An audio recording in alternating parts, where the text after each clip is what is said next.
rejoins mon quotidien.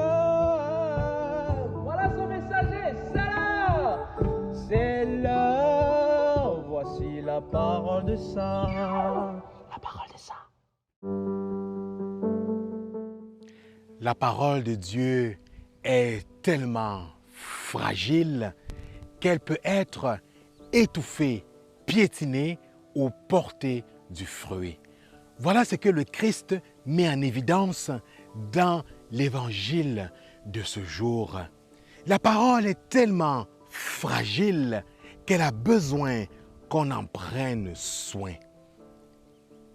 La parole de Dieu pourrait tomber sur un chemin entre des pierres, entre des ronces.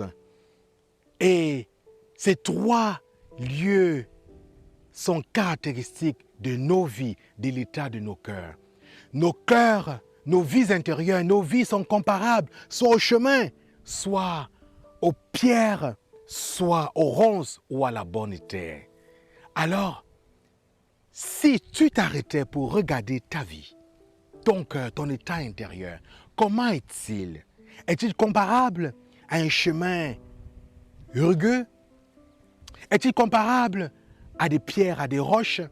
Est-il comparable à des ronces? Ou est-il comparable à la bonne terre? Est-ce qu'en regardant ta vie, est-ce qu'en regardant nos vies, nous pouvons dire que la parole de Dieu porte autant de fruits?